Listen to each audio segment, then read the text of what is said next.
I want to focus on what we said yes to as a state.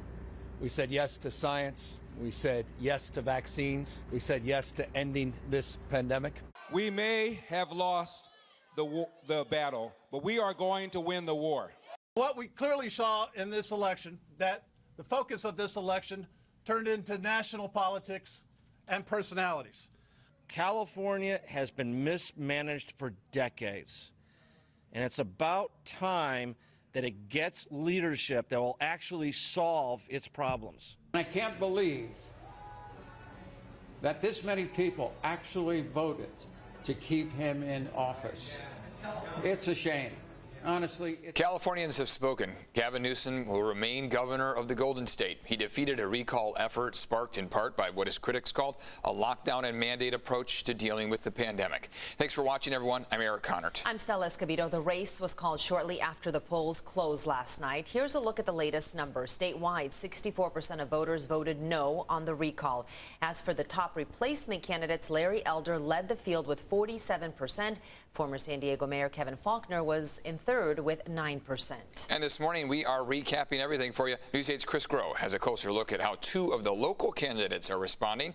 News 8's Kelly Hessedal has more on how the county voted. But we begin with News 8's Allison Royal, live outside the registrar's office with what Newsom is saying here. Allison?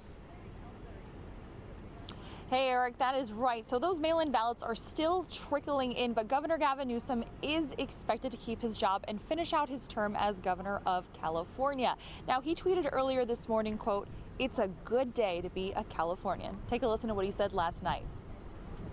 I'm humbled and grateful to the millions and millions of Californians that exercised their fundamental right to vote. So interim registrar here in San Diego County, Cynthia Paz, she said that voter turnout was expected to be at 60 to 70%. Of course, some of those mail-in ballots are still coming in.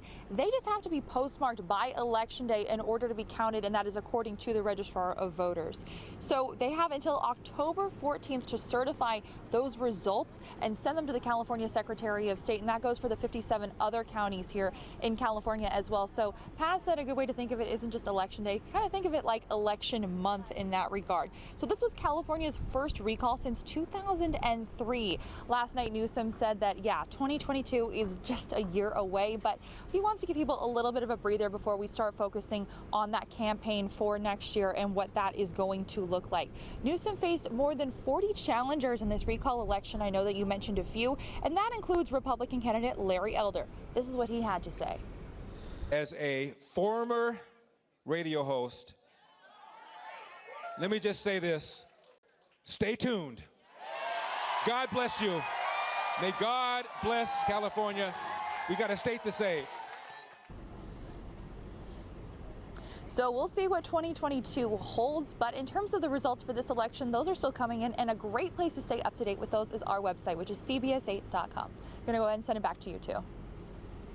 We are also hearing from two of the candidates with local connections. That includes former San Diego Mayor Kevin Faulconer, as well as Rancho Santa Fe businessman John Cox. And News 8's Chris Groh live at Liberty Station with their messages to all the voters out there. Chris? Look, not the result that either man wanted after this race, but again, they do have a chance again in the upcoming general election. However, it's not clear if either of them will be taking part in that. But again, they do believe that this recall was necessary. Take a listen to former San Diego Mayor Kevin Faulconer. What we clearly saw in this election, that the focus of this election turned into national politics and personalities. But we need a governor who's going to stand up and, as I said, champion and make the changes.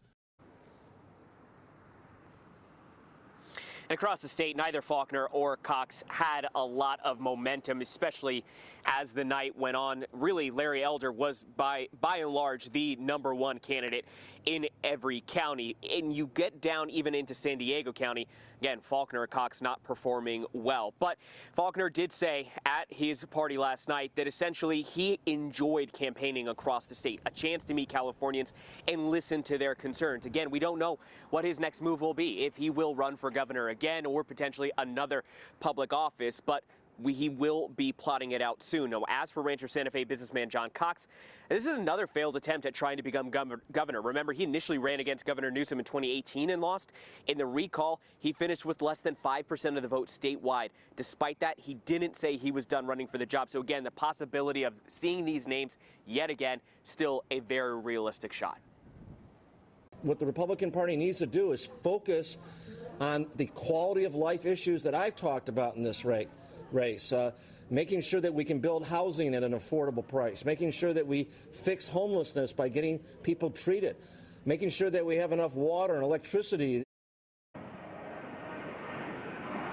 And again, the numbers that we've been reporting all morning pretty much holding steady even as we approach this afternoon. As for San Diego County with these two, again, essentially their home turf. Former mayor of San Diego, Kevin Faulconer, polling at just under 16%, so getting under 16% of the votes cast here in San Diego County. As for John Cox, less than 5%. Eric and Stella. Chris, thank you. More than 870,000 San Diegans cast their ballots in this recall election, with the vast majority voting no against recalling Governor Newsom. News 8's Kelly Hessedal joins us live with a closer look at what happened here locally. Kelly. Yeah, and Stella, the margin between the no and yes votes is smaller here in San Diego compared to the rest of the state. But overall, Governor Newsom found a lot of support in San Diego. He captured about 58% of votes in favor of him so far, and 41% voting to recall him. Despite a lot of polling to the contrary over the last couple of months, Gavin Newsom really pulled it out. He ran away with it in a landslide victory. However, he is likely not continuing to run to do a victory lap. He is more likely sitting down and taking a sigh of relief, because this could have been much worse had this election been held in July, where those poll numbers were very different than they were last night. And CBS 8 political analyst Wendy Patrick says both Democrats and Republicans were worried that their members might stay home and not vote. However, that was not the case. Voter turnout statewide was high. In San Diego, we saw high voter turnout throughout the area, with a lot of cities with more than 50%. Overall, across the state, more people voted in this election than in the last recall election in 2003. Republicans needed Democrats to stay home, and they needed high energy on their side. It remains to be seen what the Republican turnout would look like, but it wasn't big enough to overcome what really was a blue wave. And in San Diego County, the vast majority of voters turned in mail-in ballots. Nearly 800,000 mail-in ballots were returned, compared to around 70,000 in-person votes. Back to you.